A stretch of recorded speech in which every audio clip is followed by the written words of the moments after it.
इसके पहले हम बता रहे थे प्लेन प्रोग्रेसिव वेव, समतल प्रगामी तरंग।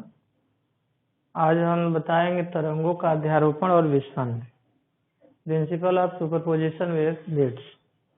तो उस दिन भी हम ये तरंगों के अध्यारोपण के सिद्धांत को बता रहे थे।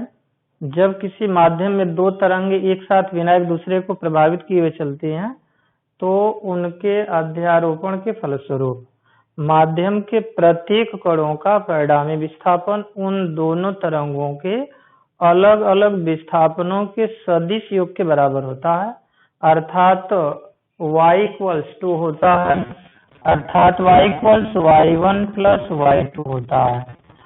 तो ये माध्यम के प्रत्येक कण का ये है परिणामी विस्थापन, y1 पहली तरंग द्वारा उत्पन्न विस्थापन, y2 है दूसरी तरंग द्वारा उत्पन्न विस्थापन। जब किसी द्रव्यात्मक माध्यम में दो तरंगे एक साथ बिना एक दूसरे को प्रभावित किए हुए चलती हैं, तो अध्यारोपण के फलस्वरूप उस माध्यम में प्रत्येक कण का परिणामी विस्थापन उन दोनों तरंगों द्वारा अलग अलग विस्थापनों के सदिश योग के बराबर होता है।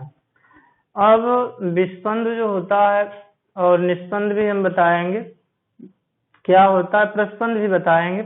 विस्पंद किसे कहते हैं? तो ध्वनि की जो तीव्रता होती है, ध्वनि की तीव्रता में होने वाले चढ़ाव उतराव को विस्पंद कहते हैं। विस्पंद की परिभाषा लिखेंगे, ध्वनि की तीव्रता में होने वाले चढ़ाव और उतराव को कहते हैं विस्पंद। तो एक चढ़ाव के बाद एक उतराव, फिर एक चढ़ाव एक उतराव, ऐसा होता रहता है, तो चढ़ाव उतराव को ही विस्पंद कहते हैं। निस्पंद और प्रस्पंद की बात आएगी, तो प्रस्पंद का मतलब एंटी नोट्स और निस्पंद का मतलब नोट्स। यही दो तरंगे जब चलेंगी किसी माध्यम में, तो किसी क्षण माध्यम के जिस बिंदु पर परिणामी तरंग की तीव्रता मैक्सिमम हो गई, वहां तीव्रता अधिकतम हो गई, वहां बनेगा एंटी नोट्स प्रस्पंद, और दो तरंगों की परिणामी तीव्रता जहां न्यूनतम होगी, आई मिनिमम होगा, वहां बनेगा निस्पंद नोट्स। तो कहने का मतलब ध्वनि की तीव्रता में होने वाले चढ़ाव उतराव को विस्पंद, अधिकतम तीव्रता वाले बिंदु प्रस्पंद और न्यूनतम तीव्रता वाले बिंदु कहलाएंगे नोट्स निस्पंद, जो अगले लेसन में हम विस्तृत व्याख्या करेंगे। अब देखना है विस्पंद आवृत्ति। तो विस्पंद की परिभाषा में चढ़ाव और उतराव को विस्पंद कहते हैं। ये विस्पंद आवृत्ति क्या है, बीट फ्रीक्वेंसी क्या है, इसके लिए ध्यान देना। विस्पंद आवृत्ति का व्यंजक जो कि इम्पोर्टेंट है, इस पर न्यूमेरिकल क्वेश्चन भी एग्जाम में भी पूछता है। विस्पंद आवृत्ति, बीट फ्रीक्वेंसी। तो विस्पंद आवृत्ति क्या है, ध्यान देना।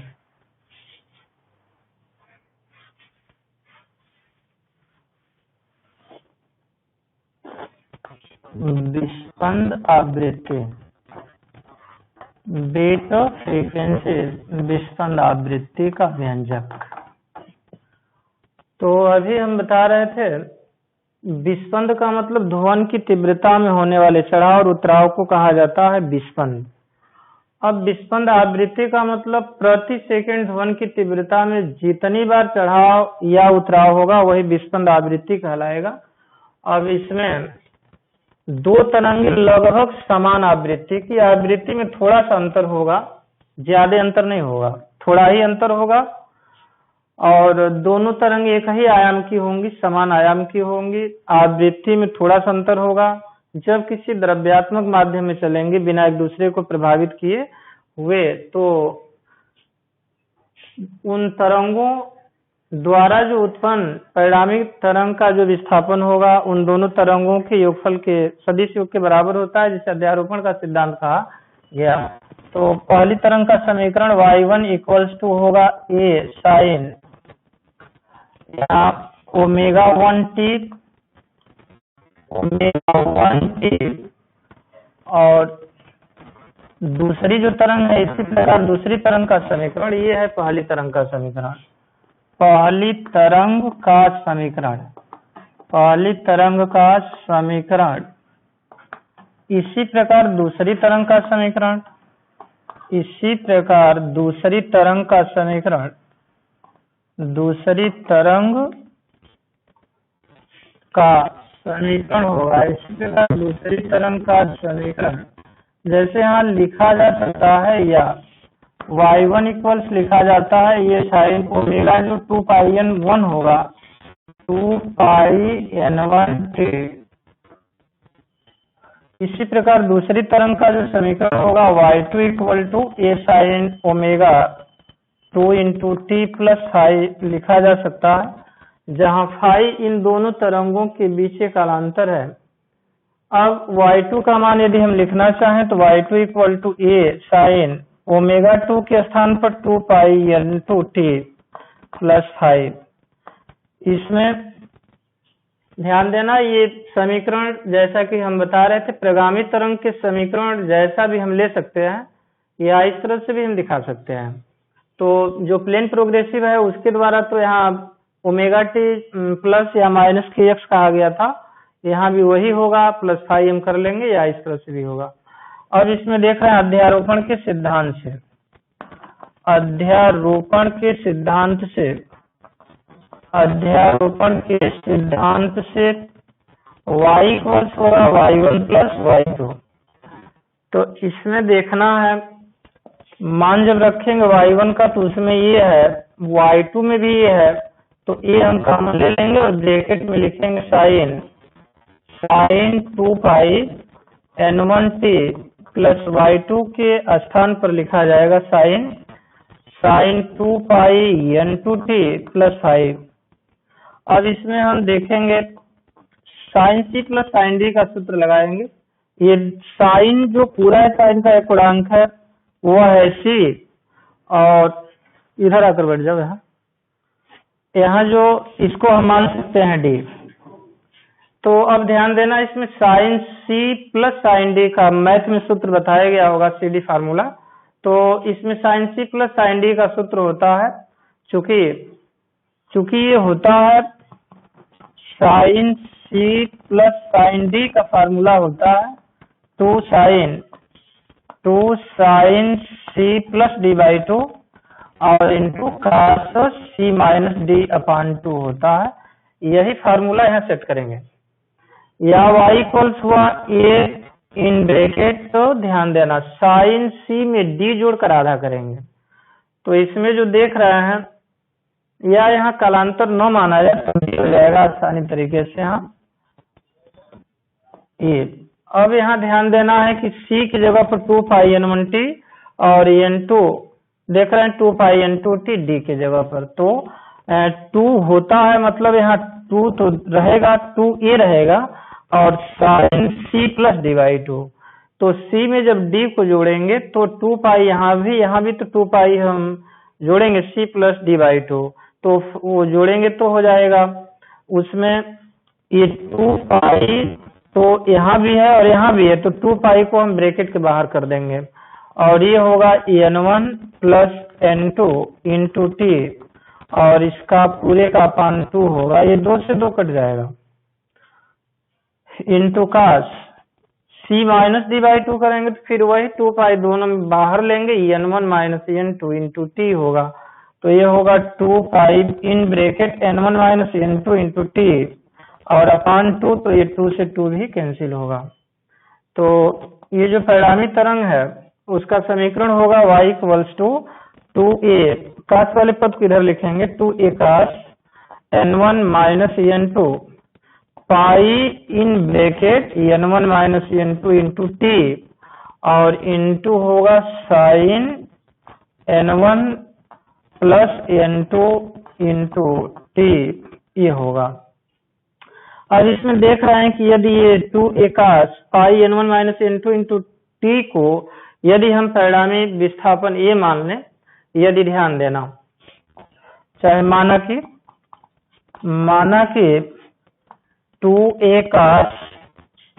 2a cos pi in bracket n1 minus n2 into T equals a, तो a की जगह पर जब मान रखेंगे 2a cos पाई n1 minus n2 into T के स्थान पर लिख दिया जाए कैपिटल A, तो y इक्वल्स टू हुआ a साइन यहाँ पाई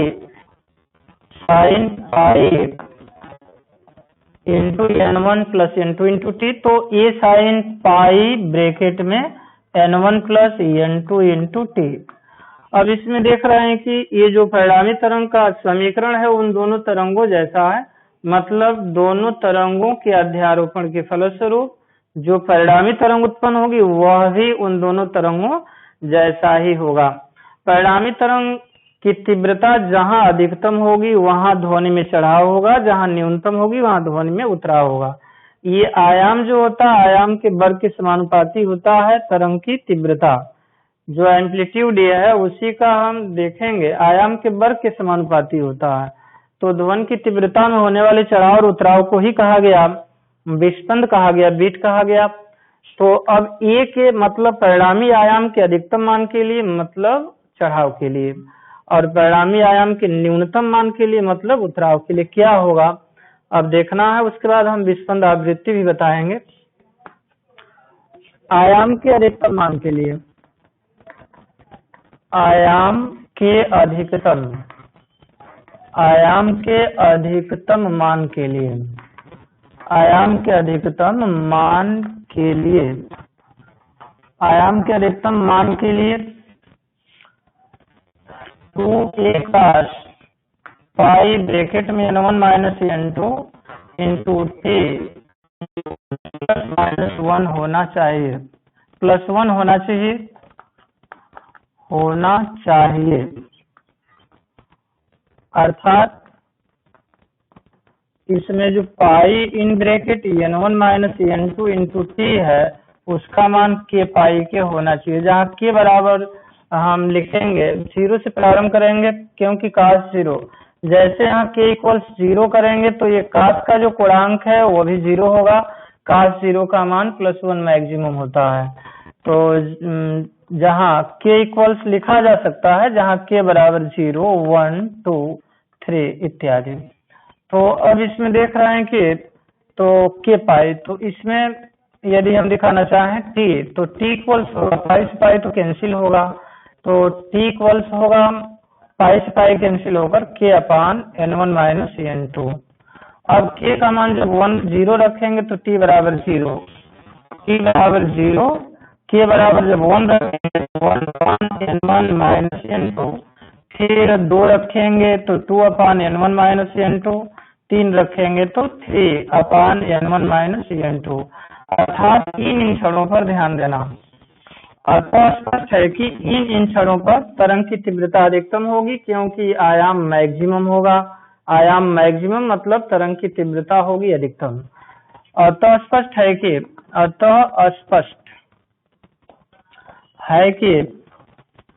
इन क्षणों पर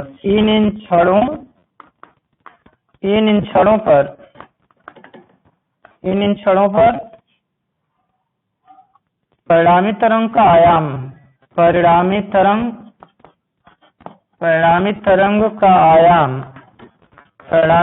का आयाम अधिकतम होगा, अर्थात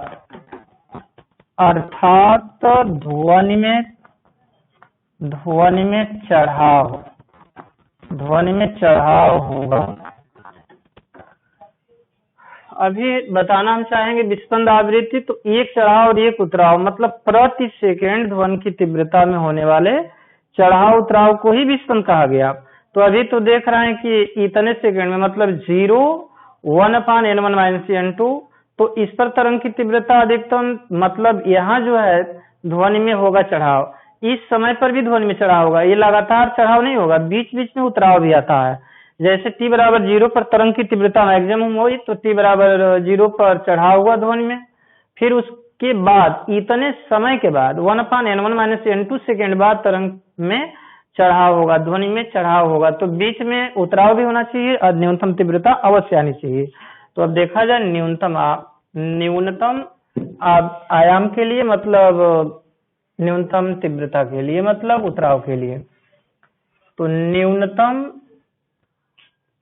आयाम के न्यूनतम मान के लिए ध्यान देना, आयाम के न्यूनतम मान के लिए, आयाम के न्यूनतम मान के लिए, आयाम के न्यूनतम मान के लिए जो देख रहे हैं काश का जो मान है जैसे लिखा गया है 2a cos 2a cos pi in bracket लिखा गया है n1 minus n2 into T. तो न्यूनतम मान तो शून्य होगा, -1 होगा, तो हम k पाई बाई 2 लिख सकते हैं यहाँ। क्योंकि देखो ये पाई बाई 2 का मतलब 90 डिग्री होता है और k का मान 1 नहीं लिखेंगे, तो 1 लिखेंगे, 1 नहीं 1 लिखेंगे तभी तो ये 90 डिग्री होगा। cos 90 का मान, जैसे cos 90 डिग्री, ये पूरा पाई बाई 2 रखेंगे, मतलब इसका मान तो न्यूनतम शून्य होना चाहिए। आयाम के न्यूनतम मान के लिए ये 0 होगा। 0 कब होगा ये देखना है। तो अर्थात cos का जो पूर्णांक है, अर्थात cos का जो पूर्णांक है, ये जो देख रहे हैं पाई, अर्थात pi in bracket n1 minus n2 into T equals होना चाहिए k पाई बाई 2। तो इसमें पाई बाई 2 मतलब 90 डिग्री। cos का ये पूर्णांक जब 90 डिग्री होगा k बराबर 1 रखने पर, तो यहाँ k का मान तो रखा है, k बराबर होगा 1। और k बराबर 1 रखेंगे, कामा 2 भी रखेंगे, कामा 3 रखेंगे, कामा 4 रखेंगे। तो तीव्रता इन बिंदुओं पर देखा जाए कि न्यूनतम आ रही है कि नहीं। आयाम जब न्यूनतम, तरंग की तीव्रता भी न्यूनतम, मतलब ध्वनि में चढ़ाव नहीं, ध्वनि में उतराव होगा। ध्वनि में होने वाले चढ़ाव उतराव को ही कहा गया है विसंध। अब देखा जाए इसमें, तो पाई से पाई तो कैंसिल हो गया। टी का मान देखने के लिए क्या हम लिख सकते हैं, टी इक्वल्स टू, पाई से पाई कैंसिल हुआ, टी इक्वल्स लिखा जाए k अपान 2, और ये नीचे ही आएगा, इधर जाकर नीचे 1 k by 2 into n1 minus n2 ये होगा। अब k का मान रखा जाए 1, तो k का मान जब 1 रखेंगे तो t इक्वल्स होगा 1 अपान 2 ब्रैकेट में n1 माइनस n2। जब 2 रखेंगे तो ये 2 से 2 कट जाएगा, तो 2 से 2 तो कट जाएगा, हम लिख सकते हैं 2, तो 2 तो नहीं लिखना चाहिए, ये केस विषम होता है। 5 इस तरह से होगा, 7 विषम होगा, k का मान 1 3 5 7 इस तरह से 9 होगा। तो 1/2 हुआ। अब यहाँ लिखेंगे तो k की जगह पर 3 रखेंगे, तो 3 अपान 2 इन ब्रैकेट n1 माइनस n2 होगा 5, तो k की जगह पर 5/2 n1 माइनस n2, और इस तरह से होता चला जाएगा ये। तो अब लिखेंगे इन क्षणों पर, जैसा कि देखा गया है कि यदि t के जगह पर, थोड़ा ध्यान देना, जो t का ये वैल्यू रख रहे हैं, t के जगह पर यदि हमें रखते हैं तो ये n1 माइनस n2 से कैंसिल हो जाएगा, n1 माइनस n2 से कैंसिल होगा, और ये पाई पाई बाई 2 होगा 90 डिग्री, और 90 डिग्री का मान cos में होता है 0। तो इसलिए 0 आयाम, जब परिणामी तरंग की तीव्रता का आयाम न्यूनतम 0 होगा, अर्थात वहां तरंग की तीव्रता अवश्य न्यूनतम होगी, क्योंकि तरंग की तीव्रता आयाम के वर्ग के समानुपाती होती है। अर्थात अतः स्पष्ट है कि इन क्षणों पर, अतः स्पष्ट है कि इन क्षणों पर, अतः स्पष्ट है कि इन क्षणों पर परिणामी तरंग की तीव्रता, परिणामी तरंग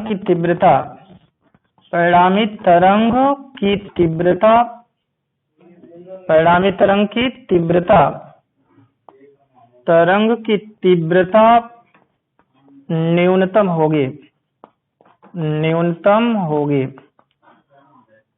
अब देखना है, यहाँ देखो t बराबर 1/2 n1 माइनस n2, और वहाँ t बराबर 0, फिर उसके आगे 1 अपान n1 माइनस n2। तो देख रहे हैं कि ये 1 अपान n1 माइनस n2 का ठीक आधा है ये, तो 0 और 1 अपान n1 माइनस n2 के ठीक के बीच में आएगा, फिर 1 अपान n1 माइनस n2, फिर आगे जब चल रहा है 2 अपान n1 माइनस n2, तो उसके ठीक के बीच में आ रहा है।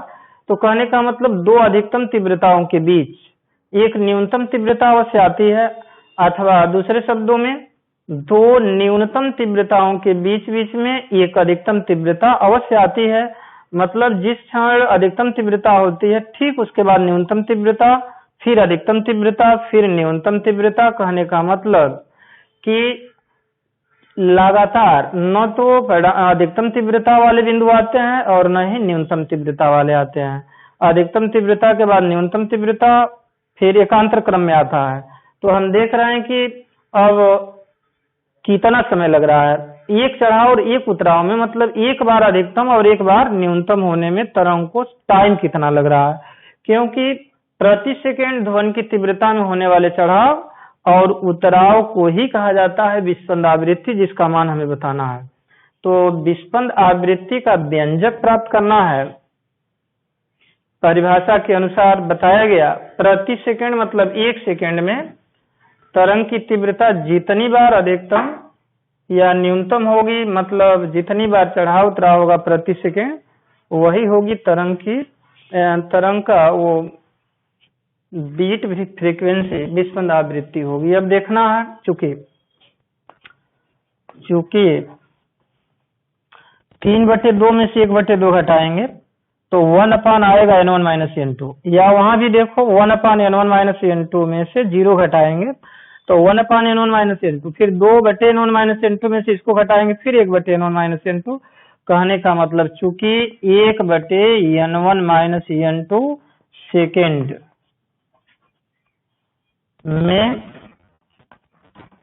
एक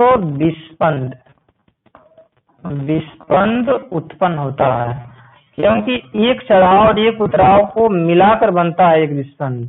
एक चढ़ाव और एक उतराव को मिलाकर जब विस्पंद, तो 1/n1 माइनस n2 सेकेंड में एक चढ़ाव और एक उतराव हो जाएगा।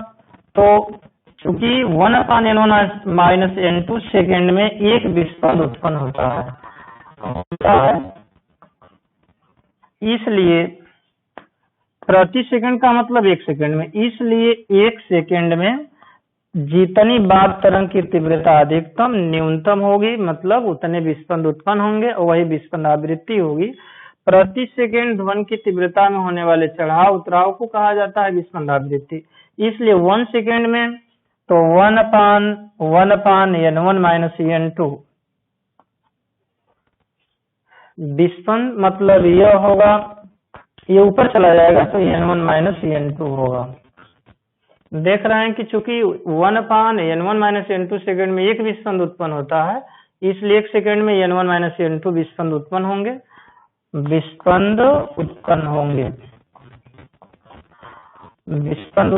अब देखना है विस्पंद आवृत्ति। तो परिभाषा के अनुसार प्रति सेकंड विस्पंदों की संख्या,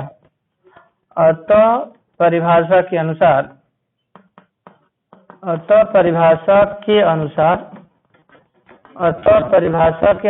प्रति सेकंड विस्पंदों की संख्या, परिभाषा के अनुसार प्रति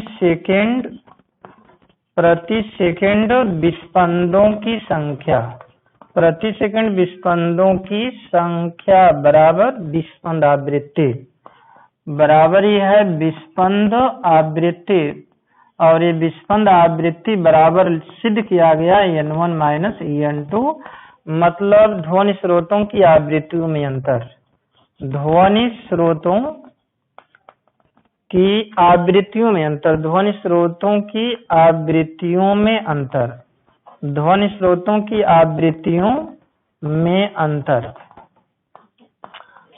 तो प्रति सेकंड विस्पंदों की संख्या को विस्पंद आवृत्ति, और वो होता है n1 माइनस n2, मतलब n1 पहली तरंग का आवृत्ति और n2 दूसरी तरंग का। तो जो ध्वनि स्रोत है उनकी आवृत्तियों में अंतर ही कहलाता है विस्पंद आवृत्ति, और प्रति सेकंड विस्पंदों की संख्या विस्पंद आवृत्ति। अब देखना है इसका कुछ उपयोग। तो देखो विस्पंद आवृत्ति का हम उपयोग देखते हैं। जैसे स्टेज पर जब ये कार्यक्रम होता है तो स्टेज पर जितने वादक हैं अपने बाजे को बारी बारी से बजाते रहते हैं कि आवृत्तियों में अंतर कम हो, मतलब बाजों को समस्वरित करना। जैसे मान लो कई वाद्य यंत्र बज रहा है तो आवृत्तियों में अंतर कम होगा तो उसका संयुक्त प्रभाव कान को प्रिय लगेगा। तो आप बाजों को समस्वरित करने में, कोयले की खानों में जो विषैले गैसें हैं उनका पता लगाने में, स्वरित द्विभुज की आवृत्ति को ज्ञात करने में, जिसका हम अध्ययन आगे करेंगे। तो ये विस्पंद जो होता है आवृत्तियों में अंतर, तो कोयले की खान में जब जाते हैं क्या होता है, वहां एक पाइप में स्वच्छ हवा प्रवाहित की जाती है, उसमें ध्वनि उत्पन्न कराया जाता है, और एक पाइप में कोयले की खान की वायु को प्रवाहित कराकर उसमें ध्वनि उत्पन्न कराया जाता है। दोनों ध्वनि में यदि काफी अंतर पाया गया, मतलब आवृत्ति में अंतर ज्यादा हो गया, तो हम कहेंगे कि कोयले की खान में विषैली गैस है। यदि दोनों की सेम आवृत्ति आती है, एक ही आवृत्ति आती है, तो हम कहेंगे कि विषैली गैस नहीं है। तो इस तरह से बाजों को समस्वरित करना, स्वरित द्विभुज की आवृत्ति को ज्ञात करना और कोयले की खान में विषैली गैसों का पता लगाने में इसका उपयोग होता है। और ये लेसन तो समाप्त हो जाता है। इसके बाद हम लेसन शुरू करेंगे, कल बताएंगे उसको, स्टेशनरी वेव। बहुत इम्पोर्टेंट लेसन, बहुत लंबा भी होगा, और वह है स्टेशनरी वेव मतलब अप्रगामी तरंगें, उसका समीकरण, उसकी परिभाषा, ग्राफ, और अप्रगामी तरंगें कहाँ उत्पन्न होंगी, किस प्रकार के माध्यम में उत्पन्न होंगी, उन माध्यमों की भी व्याख्या करेंगे।